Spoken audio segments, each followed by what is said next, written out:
There we go. Hey, testing. Okay. All right. Sorry about that. Thank you, Mark. Appreciate your help on this. And thank you for setting it up. And here we go for Thursday night News for Life program. And we're just getting it all set up here for you. And hope you're having a wonderful night. And we're going to go over some news today and from over this week. And there's always so much news going on. It's not funny. And it's good to be able to filter through it on News for Life and find out what's the facts and what's the fake news and separate the two from the other. And there's lots. And also there's an agenda always going too in the news. And so News for Life likes to give you the good and the bad and the ugly. It's a bit like, say, Matthew 23. So Matthew 23, you've got, the disciples rather anxious because Yeshua's about to leave. And they know he's about to leave, and they're wondering, when is he going to come back again? And then so they're asking a few questions, and Yeshua gives them a pretty good detailed response as to what's all going to happen when he comes back. And some of it is not real good news, but so Yeshua doesn't want to, give us a false hope, the scripture that says hope deferred makes the heart sick. Well, yeah, so the heart's going to get sick if he would have just said everything's going to be wonderful and fine. So that wouldn't be good. So he did say that everything, that these things must happen. There'll be rumors of wars, there's some earthquakes, there'll be pestilence, and there'll be all these things happening. And he said, but do not be afraid, because all these things must come to pass before he can return. So sometimes you got to face the music and realize that, yeah, we're going to go through some troubled times. And some people say, well, God doesn't promise us like a rosebud garden, but he does promise to be with us. Remember, he says, wherever two or three gathered, there I am in your midst. So let's take hold of the hope that he's given us. And faith is really the anchor, and Yeshua is the anchor to the hope that we have for the life to come. And so that's always encouraging, and that he did give us words, and he did share with us the truth, and he did promise to give us the Ruach Kodesh, the Holy Spirit, to lead us in truth and to remind us of all the things that he's taught us. Isn't that wonderful? So the Holy Spirit can be used to guide us and to remind us of what he's taught us and how to walk. That's very exciting. So so though we might be going through some tough times, you might be having some wonderful times. That's good too, because Paul says, I learned to be content in plentifulness and in want. And so that's something he said he had to learn. So it's not something, I guess, that was coming natural to him, but it's something that in the walk that he had with Yeshua, that he realized sometimes things were pretty tough and nasty. And he said, at times, I despaired of my own life. That gets pretty testing when you despair of your own life. Well, that's sometimes how Paul felt. And other times, he had abundance. And he said, so whether he was in abundance or in want, he learned to be content, because he realized that this life is a test, or like a trial run of the life that's to come. And so how we live in this life will be determined how well we live in the next life. And Yeshua said, don't store up treasures in this life. He said, but instead, these treasures that you store up here, you can't take with you anyway. And he said, rust, they'll fall apart or get rusty, or moths will eat them and they'll be destroyed. But instead, store up for yourselves treasures in heaven. And so that's a good word of encouragement, that we can focus on the things that he's calling us to walk in, so that we can indeed have a rich reward when he welcomes us into the next life. And he says, well done, thy good and faithful servant. So that's what Paul's goal was. And remember what Paul said? He said, follow the way I follow after Christ. That's what he said. So he's like saying, look, I follow after Yeshua with all my heart and soul, and I just want to put him first in front of everything. And he said, so you too, he said, run the race as though you want to win. If you just say runaway race, you start the race and then you're just walking along, and it's a race, and you're not running as if to win. Well, there's no prize then. Today's Common Core, they probably give you a prize. But that's not the real world. That's not the world that Yeshua is talking about. He's talking about run the race for him, living for him in a way that he will be pleased, so that you will have a prize and he will reward you. He's a just and faithful God that we serve. That's pretty exciting. So last Thursday we got through some things, and I guess maybe I went down a rabbit trail here and there, which I often do, because that's the thing about the news, is there's so much to talk about that sometimes you just mean to just say introduce the subject, and then next thing you know, you have to unravel this, and then you have to unravel that, so you can get a better grasp as to what's really going on. And when we talk about, say, the economy or the politics of America and the world, and say foreign policies and all these things, I mean, they're all huge subjects. People write books on them forever and ever. So to understand them, and so then sometimes when we touch on some things, it's good to have a little bit of an understanding as to the framework in which these events have occurred in. So we've got news events happening, and then you got to step back a little bit and say, well, what's the big picture here? What are we really trying to do, and why should, say, our policy be this or that or the other?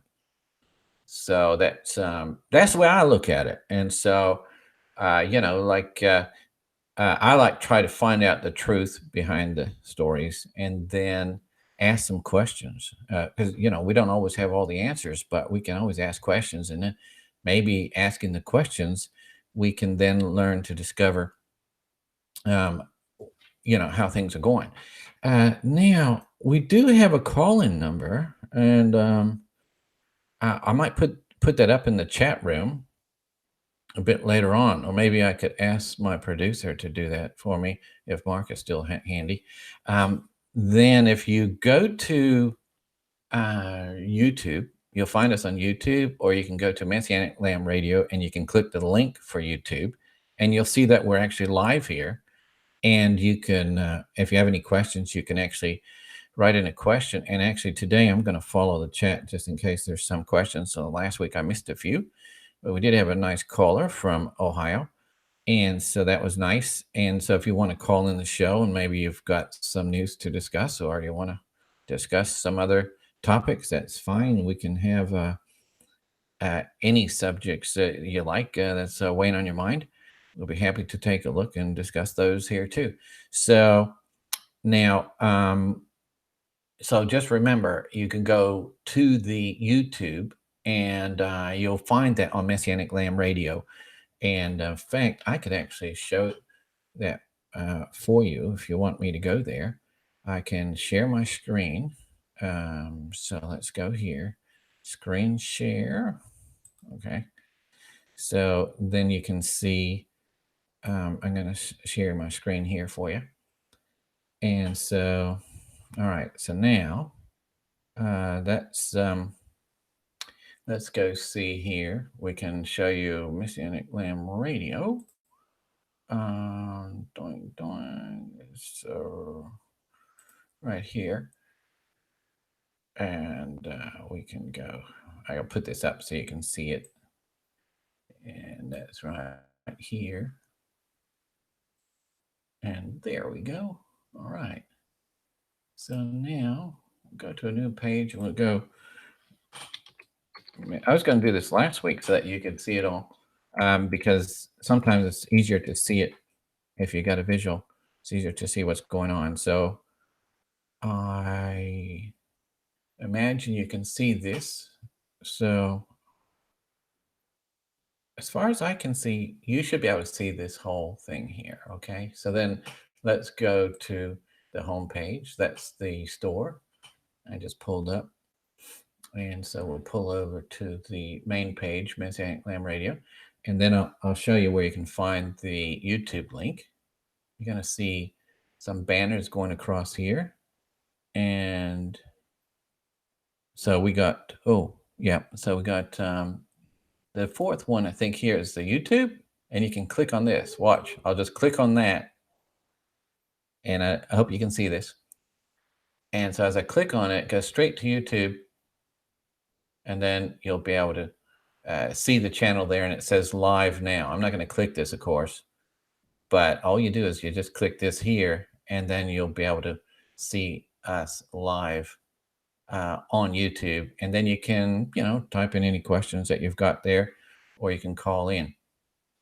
So that's the deal there on Messianic Lamb Radio YouTube.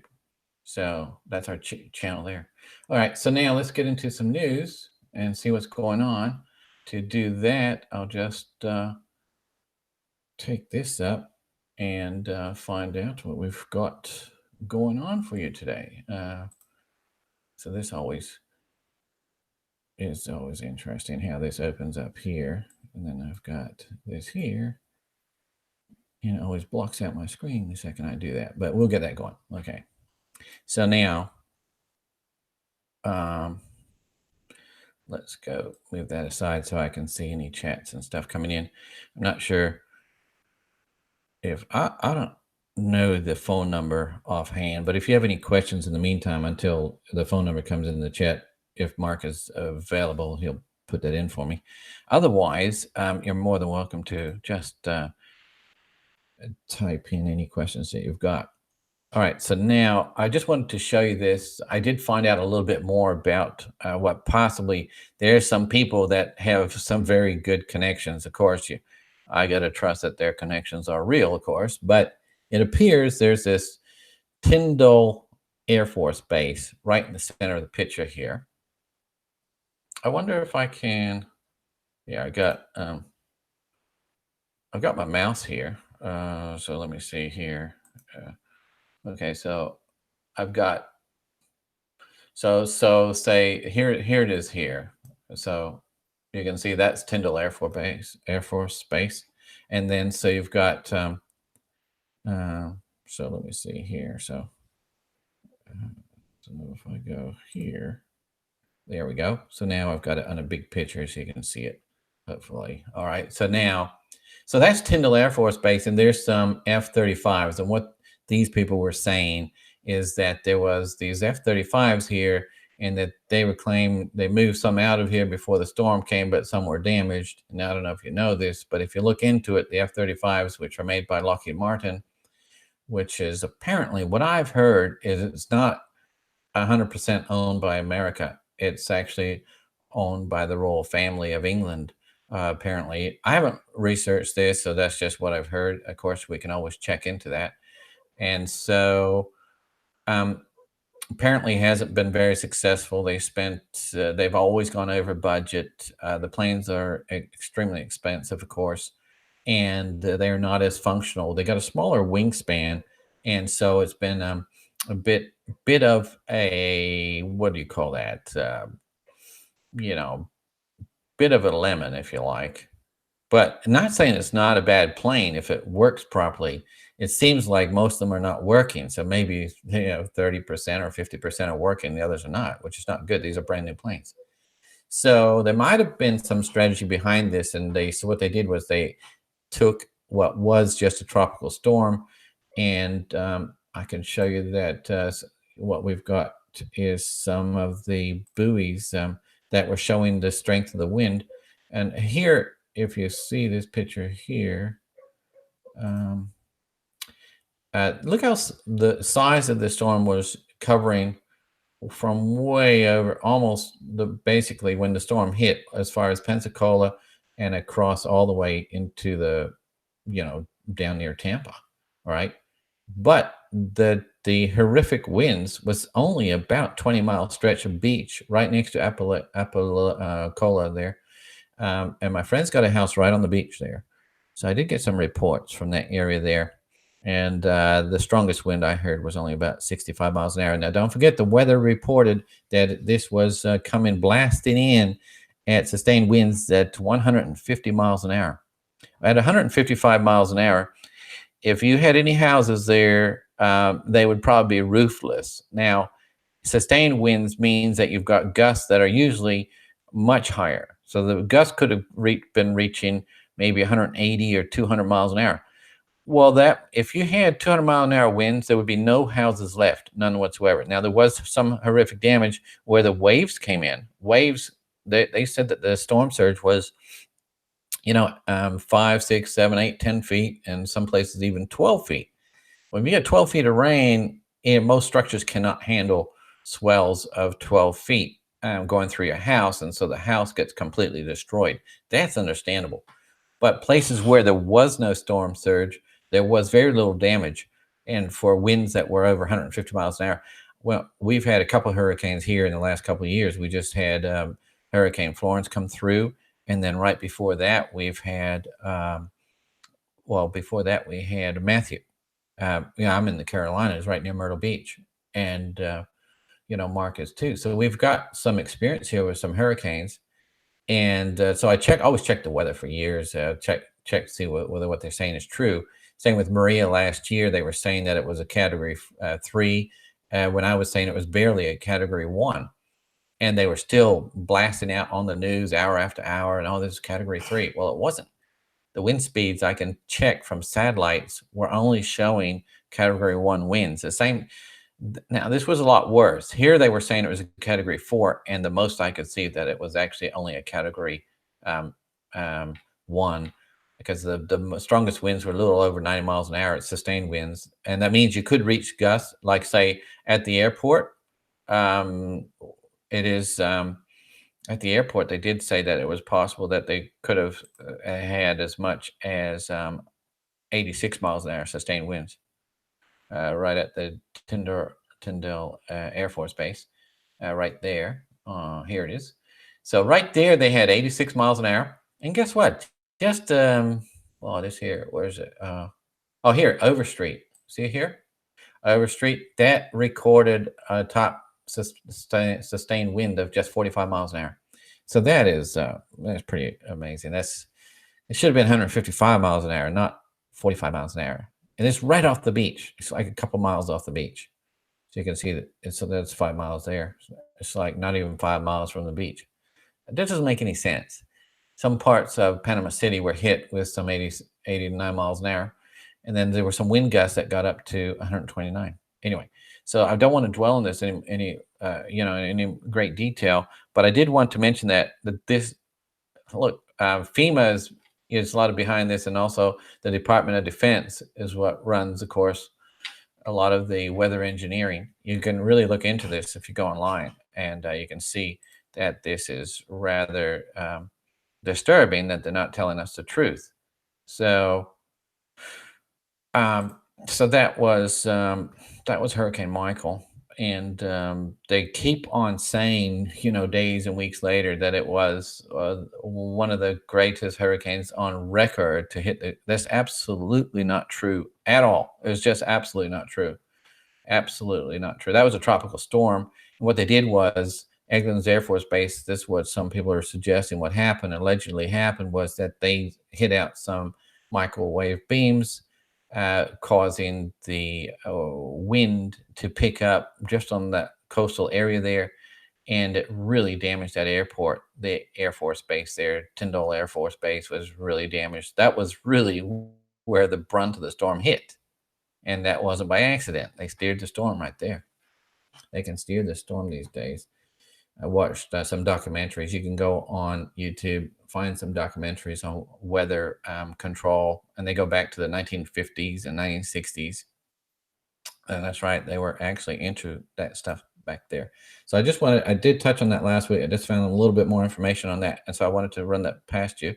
And then also, I mentioned that there was this guy on YouTube, and he's got a channel. It's called Black Conservative Patriot. And guess what? Like I told you what numbers, he had crazy, crazy numbers. Well, look at this. Here he is this, you can see the date here. It says, you seen this? Yeah. So it says here, it says right there, it's October the 15th, just 3 days ago, right? He puts this out 3 days ago. He goes, thank you. We made 75,000 75,000 subscribers. Look at the subscribers here. It's 88,000. And this was yesterday when I picked it up.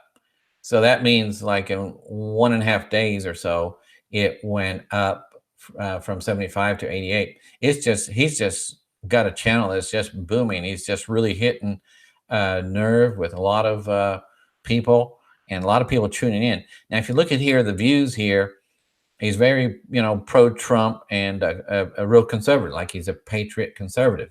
Doesn't mean you agree with everything Trump says if you're a conservative. It just means you like everything that is conservative and patriot. So, but look, he's got like 171,000 views, and that was within a couple of days of putting this video out. That's amazing. The other video that I was talking about, oh my goodness, he had over 500,000 views on that one. And that's just amazing. That was a few days, maybe it was a few longer days that it was out there.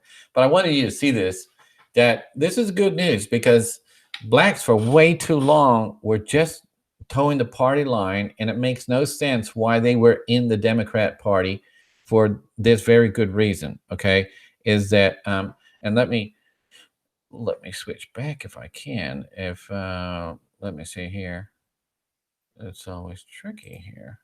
Well, oh, so that's that. So I was thinking of switching back, but it's not always that easy. Oh, here we go. So that's it there. Oh, so I got to get used to handling this here. But so if I go here, screen share. Oh, so there we go. Okay, so now you can see me again. So anyway, so I just have to flick through here to share my screen, and then you can pull back. But I wanted you to see that guy, because that's really exciting. Because the problem is with the Democrats for too long, is what I was saying, is that they have been always. Oh, I got a bit of an echo. I wonder why that is. But they've just been voting carte blanche, whatever the Democrats wanted, and it made really no sense at all for one reason, and that is that there was this crazy thing, is that if you look at slavery and everything behind all of that, some of the darker history of America, is that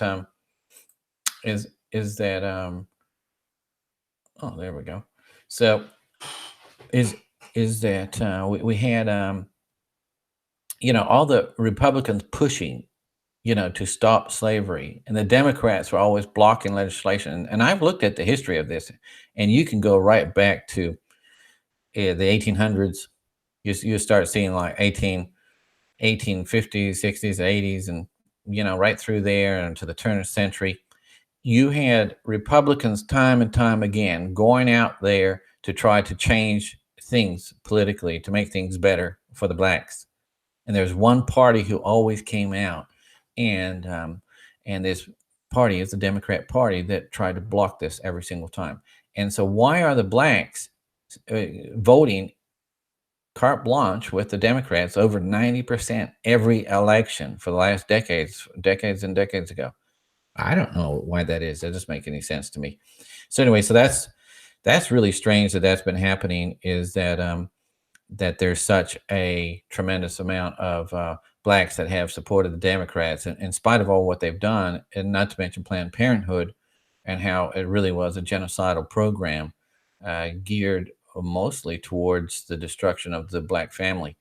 That's really sad to see. So that's why it's good. I'm excited to see. I wanted to share with you that, because there's a lot of blacks that are waking up and realizing and saying, no, we want to think for ourselves. We want to decide for ourselves. We're not going to be told who to vote for. And part of the Democrat strategy, of course, is that you don't want to help the people that are depending on the handouts. You want to keep promising them more handouts, but like this is what happened. I heard one lady was told that, hey, she had to stop earning so much money. She was well, she was talking to her employer. I mean, the department phoned up her employer and then asked if they could speak with the employee. And so what happened was the employee gets on the phone and was talking, and just she started getting upset, and she's going, "No, I'm not gonna earn less. No, I've got a future. I want to make myself a future." And so she hung up with them, and he said, "What was that about?" And she said, "Well, they wanted me to work less because otherwise they'll take away my uh, Social Security support and stuff like that. They wouldn't be able to pay me as much." So they purposely will call people up and say, "You're earning too much money."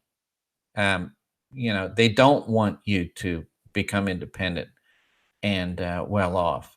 And there's a lot of Americans, they won't ever take any handouts from the government, no matter what. They would do everything they could to, support themselves rather than to rely on the government handouts or food stamps and stuff like that. So, but you've got to understand what the government's been doing is they kind of like have been, force feeding them and making them dependent on it. And so they've got a constituent which they could guarantee to back them every election, year after year after year, because they keep feeding them, and then they promise, "Oh, we're going to give you more. We're going to give you free education. We're gonna we're going to give you, a free telephone." Yeah, this is pure insanity, and that's not conservatism, and that's not being a true patriot either. And so they're starting to realize, hey, we're not going to drink this Kool-Aid any longer. That's something we're not going to participate in it anymore. And so they've been stepping back from that, which is a really good thing. So I like that you're seeing a lot more and more. And I also mentioned how many Hispanics are also waking up. And, that's why, what do you think they want? Well, there's a couple reasons. Oh, we're going to talk about that right now. Um, why we get so many Latinos coming across from Latin America. And they mostly come, say, from Honduras and Guatemala and different countries like that. And what's going on? There's a couple things going on, and some of it is for they're using them as sex slaves or pedophilia or simple slave labor. Um, I can share some of that right now, and there's of course so much to do with that subject. I could go into that more at another time too, but if you saw, why are the Democrats furious that we would say do anything to make it say incarcerate children? Ooh, and things like that. Let me see here. Are we still online? Um, so let me see here. Team viewer. Okay. Oh, okay. Connect. Okay, connecting.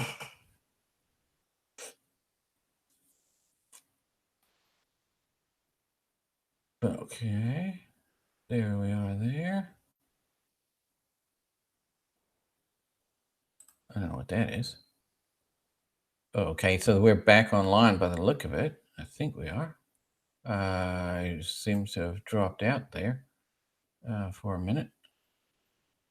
So let me see here if I can squeeze this down a little bit. Yep. So here we go.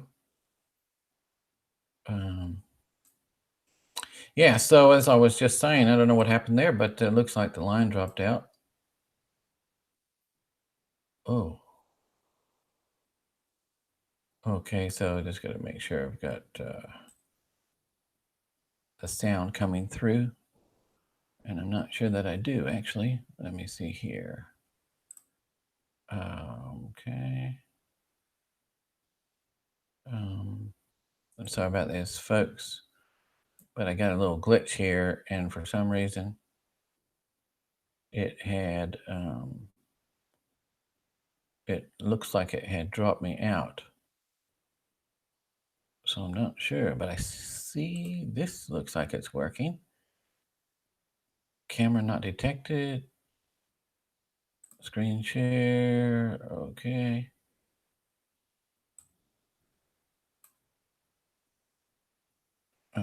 Okay, so let's go here, cancel. Okay, so I think we're good. Let me see if we got sound. I gotta see if we got sound here. And I don't see where my sound bar is. Normally I got a sound bar here. Okay, so let's see here. But I don't really see a sound bar. Normally I see a sound bar here. So let me just so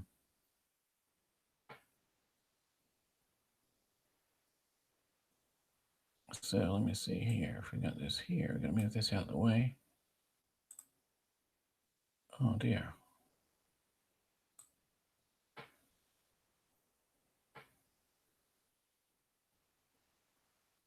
So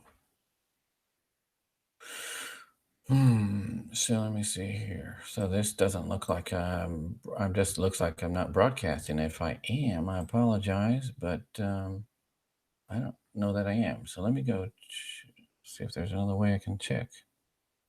I can go here and here, and I can go check here. Let me see here.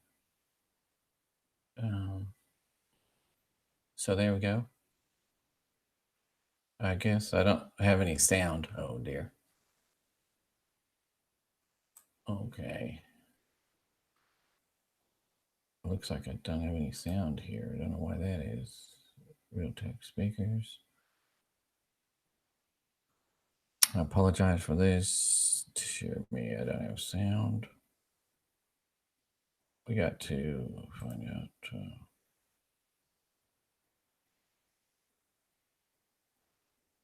Here we go.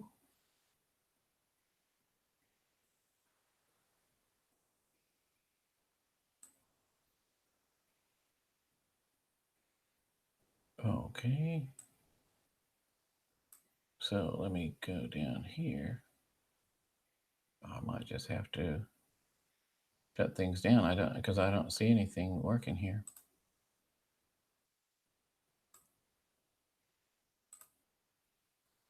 And I don't see